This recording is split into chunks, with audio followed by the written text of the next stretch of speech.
சோழனுக்கும் மனசுன்னு ஒண்ணு இருக்குது. அவரு ரொம்பவே பாவம் அப்படின்னு நினைக்கிறவங்க, மறக்காம நம்ம வீடியோக்கு ஒரு லைக் பண்ணிட்டு கமெண்ட்ல சொல்லுங்க. இப்போ பார்த்தீங்கன்னா, ப்ரமோல நாள் நைட்டு நம்ம சேரன்கிட்ட நிலா பேசியிருப்பாங்க. நான் வந்து சோழன் கூட சேர்ந்து வாழணும்னு சொல்லி தான் கொஞ்ச நாளா நினச்சிட்டுருக்கிறேன் அப்படின்ற மாதிரி சொல்லியிருப்பாரு.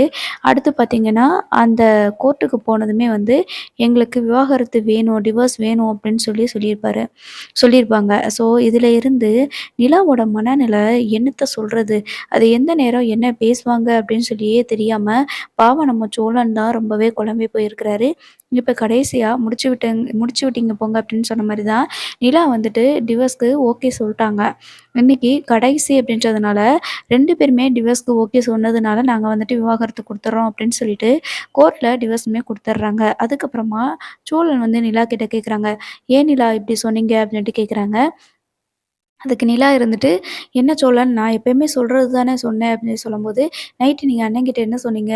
நான் சோழன் கூட சேர்ந்து வாழலான்னு தான் நெனச்சுக்கிட்டு இருக்கேன் அப்படின்னு சொல்லி சொன்னீங்கல்ல. அப்புறம் எதுக்கு நிலா வந்து இப்போ டிவோர்ஸ் வேணும்னு சொல்லி கேட்டுட்டீங்க?" அப்படின்னு சொல்லி சொல்றாங்க. "அதான் விவாகரத்து கிடைச்சிருச்சுல்ல. இனிமே இத பத்தி பேசி ஒண்ணும் பிரயோஜனமாக போதில்ல. எனக்கு தேவைப்பட்டுச்சு அதனால நான் கேட்டுட்டேன். இனிமே உங்க வாழ்க்கைய நீங்க பார்க்கலாம்ல." அப்படின்ற மாதிரி சொல்றாங்க. "எனக்கு சத்தியமா முடியல நிலா. எனக்கு நீ தான் உலகம்னு உனக்கே தெரியும். நீ தான் என் வாழ்க்கைன்னு உனக்கே தெரியும். இப்படி பிரிச்சுட்டு திருப்பி நீ போய் எப்படினாலும் வாழ்ந்துக்கோன்னு சொல்லி சொல்றியே! இதெல்லாம் உனக்கு மனசாட்சிப்படி சரின்னு தோணுதா நிலா? எதுக்காக என்னை இப்படி கஷ்டப்படுத்துற?" அப்படின்னு சொல்லிட்டு சோழன் கேட்குறாங்க. "எனக்கு எதுவுமே இப்போ பதில் சொல்ல முடியாது. எனக்கு தேவைப்பட்டுச்சு டிவோர்ஸ் வேணும்னு சொல்லி தானே, பிரியணும்னு சொல்லி தானே நம்ம டிவோர்ஸ் கேஸே அப்ளை பண்ணோம். அதுபடி இப்போ டிவோர்ஸ் கிடச்சிருச்சு. இதுக்கு மேல என்ன சொல்லணும்?" அப்படின்னு சொல்லிட்டு அவங்க வந்துட்டு கிளம்பிடுறாங்க. அதுக்கப்புறமா வீட்டுக்கு போனதுமேன்ட்டு சோழன் வந்து ரொம்ப வருத்தப்பட்டு உட்காந்துட்டு இருக்கிறாங்க. நிலா வந்து என்னாச்சுப்பா? என்னாச்சு?" அப்படின்னு சொல்லிட்டு வேகமா வந்துட்டு சேரன வந்து நிலா கிட்ட கேட்கும்போது, "முடிஞ்சிருச்சுண்ணே" அப்படின்னு சொல்லி சொல்றாங்க. சரிப்பா நீ நல்லபடியா சொல்லியிருப்ப. நான் சோழன் கூட சேர்ந்து வாழப் போறேன்னு நீ சொல்லியிருப்ப. எனக்கு தெரியும்." அப்படின்னு சொல்லி சொல்லும்போது, சோழன் வந்துட்டு ரொம்ப அமைதியாவே இருக்கிறாங்க. அதுக்கப்புறமா கோர்ட்ல என்னப்பா சொன்னாங்க? "நீங்க சேர்ந்து வாழ்றதுக்கு சரின்னு சொல்லிட்டாங்களா? நீங்க சொன்னதுக்கு ஓகேன்னு சொல்லிட்டாங்களா?" அப்படின்னு சொல்லிட்டு கேட்டுட்டு இருக்கும்போது, சோழன் இருந்துக்கிட்டு, "எங்களுக்கு விவாகரத்து கிடைச்சிருச்சுண்ணே" அப்படின்னு சொல்லி சொல்றாங்க.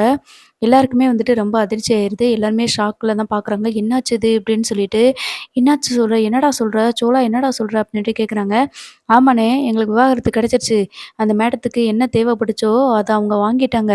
கோர்ட்ல போயிட்டு சோழன் கூட எங்களுக்கு சேர்ந்து வாழ விருப்பம் இல்ல. எங்களுக்கு இப்பயும் விவாகரத்து வேணும் அப்படின்னு சொல்லிட்டு சொல்லிருச்சு. அவ்வளதான் எங்களுக்கு விவாகரத்தும் குடுத்துட்டாங்க. இதோ அந்த விவாகரத்து நோட்டீஸ் தான் இது" அப்படின்னு சொல்லிட்டு சோழன் வந்து வேகமா சேரன் கிட்ட காட்டுறாங்க. அப்பல்லாம் வந்துட்டு, "அண்ணே நீ விளையாடாதண்ணே. என்னண்ணே பிராங்க் பண்றியா எல்லாரையும்? நேத்து தான் அண்ணி சொல்லுச்சுண்ணே. இல்ல சேர்ந்து வாழ போறீங்கன்னு தானே சொன்னீங்க." அப்படின்னு சொல்லிட்டு இருக்கும்போது, நிலா இருந்துட்டு, "இல்லண்ணே டிவோர்ஸ் கிடைச்சிருச்சு" அப்படின்னு சொல்லிட்டு ரூம்குள்ள போயிடுறாங்க. சோழன் வந்துட்டு, "என்னாச்சுண்ணே?" சேரன் இருந்துட்டு சோழன்கிட்ட, "என்னாச்சுடா? என்னடா இப்படி ஆயிருச்சு?" அப்படின்ட்டு கேட்குறாங்க.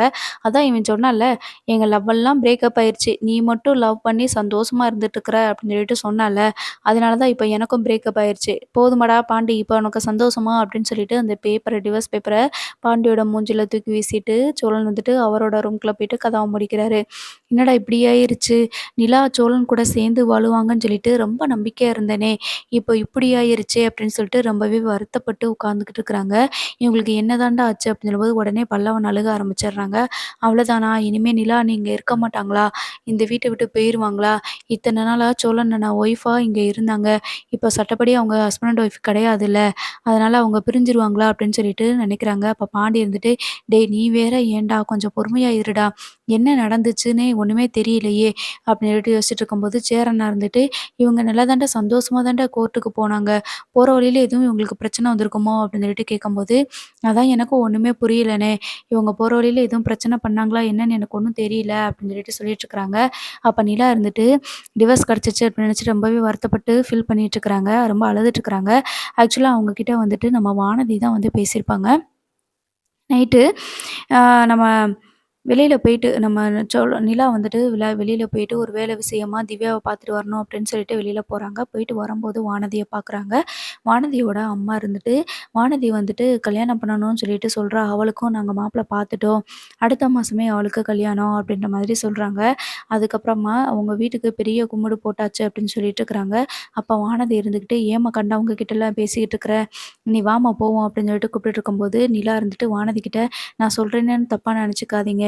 நீங்க எதுக்கு மறுபடியும் வானதிய நீங்க எதுக்கு பாண்டிய வந்துட்டு வேண்டான்னு சொல்றீங்க? மறுபடியும் மறுபடியும் நான் கேட்குறேன்னு சொல்லி தப்பா எதுவும் நெனச்சுக்காதீங்க. இந்த சின்ன சின்ன காரணத்துக்காக நீங்க இப்படிலாம் பண்ணக்கூடாது." அப்படின்ற மாரி சொல்லும்போது, நான் அன்னைக்கு சொன்னது தான். "என்ன நான் ஒண்ணு உங்ககிட்ட அட்வைஸ் பண்ணுங்கன்னு சொல்லி கேட்டேனா?" அப்படின்னு சொல்லி சொல்றாங்க. "அது இல்ல வானதி. ஆனா இப்படி கல்யாணம் வரைக்கும் போறது, இப்படியெல்லாம் முடிவு எடுக்காதீங்க வானதி." அப்படின்னு சொல்லி சொல்லும்போது, வானதி இருந்துட்டு, "அந்த வீட்ல எனக்கு என்ன மரியாதை இருக்குது? எல்லாரும் உங்கள தானே தல மேல தூக்கி வச்சு ஆடிட்டு இருக்கிறாங்க. கல்யாணம் பண்ணது என்னமோ, நீங்க ஃபேக்கு கல்யாணம் பண்ணிட்டு வந்திருக்கீங்க. ட்ராமா கல்யாணம் பண்ணிட்டு வந்திருக்கிறீங்க. ஆனா, உங்களுக்கு தான் அந்த வீட்ல அவ்ளோ மதிப்பும், மரியாதையும். நானு எங்க வீட்ல பேசி, எங்க வீட்ல லவ்வுக்கு அக்செப்ட் பண்ணி, எங்க வீட்ல பொண்ணு பார்க்க வர சொல்லி, பொண்ணு பார்க்க வரல. சரி கல்யாணமாவது பண்ணி வைக்கலாம், என்ன ஏதுன்னு பேசலான்னு பார்த்தோம்னா, சேரனுக்கு கல்யாணம் முடிஞ்சதுக்கப்புறம் தான் எங்களுக்கு கல்யாணம் பண்ணணும் அப்படின்னு சொல்லிட்டீங்க. சரி சேரன் அண்ணாக்காவது கல்யாணம் நடக்கும் அப்படின்னு சொல்லி பார்த்தீங்கன்னா, இன்னும் 6 மாசத்துக்குள்ள ரூ. 25,00,000 பணமும், 30 சவரன் நகையும் தேத்தணுமா? அது இந்த காலத்துல முடியுமா? கண்டிப்பா முடியவே முடியாது. அப்ப அவங்களுக்கு கல்யாணம் நடக்கலன்னா, எனக்கும் கல்யாணம் நடக்காது. எனக்குன்னு ஒரு மனசு இருக்குதுல்ல. நானும் பாண்டி பின்னாடியே நாய்க்குட்டி மாதிரி சுத்திட்டு வாரேன்ல, ஒரு நாய் மாதிரி. அந்த வீட்ல உங்களுக்கு இருக்கிற மதிப்பும், மரியாதையும் ஒரு அளவுக்கு கூட எனக்கு இல்ல. நான் எந்த அளவுக்கு உங்கள விட நான் குறைஞ்சுட்டேன். உங்கள மாதிரி நான் உங்கள மாதிரி தானே நானும். நானும் தான் படிச்சிருக்கிறேன். எனக்கு மட்டும் ஏன் அந்த வீட்ல மதிப்பும், மரியாதையும் இல்ல அப்படின்னு சொல்லிட்டு இருக்கிறாங்க. நாங்களாவது நல்லபடியா கல்யாணம் பண்ணணும் அப்படின்னு சொல்லிட்டு நினைக்கிறோம். சொந்தக்காரங்க எல்லாரும் சேர்த்து வச்சு கல்யாணம் பண்ணணும்னு நினைக்கிறோம். ஆனா உங்க கல்யாணமே அப்படி கிடையாது. முதல்ல நீங்க பண்ணதே ஒரு பொம்மை கல்யாணம். ஒரு கல்யாணத்துலேருந்து தப்பிக்கிறதுக்காக இன்னொரு கல்யாணம் பண்ணியிருக்கிறீங்க. இப்ப சோழ அண்ணன நீங்க வேண்டான்னு சொல்லிட்டு விவாகரத்தும் அப்ளை பண்ணியிருக்கிறீங்க. அப்ப இந்த இதுலேருந்து தப்பிக்கிறதுக்கு நீங்க வேற ஒரு கல்யாணம் பண்ணுவீங்க அப்படின்னு சொல்லும்போது, நிலா இருந்துட்டு "தயவு செஞ்சு இப்படிலாம் பேசாத வானதி" அப்படின்னு சொல்றாங்க. "இப்போ உனக்கு என்னதான் பிரச்சனை?" அப்படின்னு சொல்லிட்டு கேட்குறாங்க. இப்போ பாண்டியும் வந்து மன்னிப்பு கேட்டுட்டாங்க. எங்க வீட்ல இருக்கவங்க எல்லாரும் வந்து பேசிட்டாங்க. "இன்னமும் உனக்கு வந்துட்டு மனசு இறங்கலையா வானதி? இப்ப என்னதான் பண்ணணும்?" அப்படின்னு சொல்லிட்டு கேட்குறாங்க. "நீங்க அந்த வீட்ட விட்டு போனீங்கன்னா, அதுக்கப்புறம் நான் அத பத்தி யோசிச்சுக்கிறேன். நீங்க தான் விவாகரத்து பண்ண போறீங்கல்ல, ஒருவேளை நீங்க அந்த வீட்ல இல்லன்னா எல்லாருமே என்னைய மதிப்பாங்க. அப்பதான் பாண்டிக்கும் என்னோட அரும புரியும். பாண்டி நீங்க இருக்கிற வரைக்கும் என்னைய கல்யாணம் பண்ண மாட்டான் போல இருக்குது." அப்படின்ற மாதிரி சொல்லவும், நிலாவுக்கு பயங்கரமான ஒரு மாரி மனசு கஷ்டமாயிருது. "இது என்ன வானதி இப்படி பேசுறாங்க?" அப்படின்னு சொல்லிட்டு. இப்போ நம்ம வீட்ட விட்டு போறோம் அப்படின்னு சொல்லி நெனச்சோம்னா, கண்டிப்பா நம்மள விடமாட்டாங்க. பேசாம நம்ம விவாகரத்து பண்ணிட்டே போயிரலாம் அப்படின்னு சொல்லிட்டு நெனைக்கிறாங்க. அது மட்டும் இல்ல, அவங்க போனா தான் நம்ம பாண்டி வந்துட்டு வானதிய கல்யாணம் பண்ணி சந்தோஷமா இருக்க முடியும் அப்படின்னு சொல்லிட்டு நெனைக்கிறாங்க. வானதிக்கு வந்து பிரச்சனையே வந்து பாண்டி கிடையாது. அந்த வீட்ல நான் இருக்கிறது தான் அப்படின்னு சொல்லிட்டு மனசுக்குள்ள நெனச்சுக்கிட்டே வீட்டுக்கு வராங்க. ஸோ வீட்டுக்கு வரும்போது வானதி பேசினத பத்தி நெனச்சுக்கிட்டே இருக்கிறாங்க. இந்த வீட்ல நீங்க இல்ல அப்படின்னா, நான் நல்லபடியா கல்யாணம் பண்ணிட்டு வந்து இருப்பேன். அப்படின்னு சொல்லிட்டு அவங்க சொன்னத வந்து நெனைக்கிறாங்க. இந்த வீட்ல வந்துட்டு பொண்ணு தங்காத வீடு அப்படிங்கிறத தானே சொல்றாங்க. ஒருவேள நம்ம டிவோர்ஸ் பண்ணிட்டு வேற வீட்டுக்கு போயிட்டோம் அப்படின்னா, ஒருவேள வானதி வந்துட்டு கல்யாணம் பண்ணிட்டு வர்றதுக்கு வாய்ப்பு இருக்குதுல்ல. அப்போ இந்த வீட்ல வானதிக்கு போட்டியா யாரையுமே நினைக்க மாட்டாங்க. எல்லாருமே மதிப்பும், மரியாதையும் குடுக்குறாங்க அப்படின்னு சொல்லி தானே நினைப்பாங்க.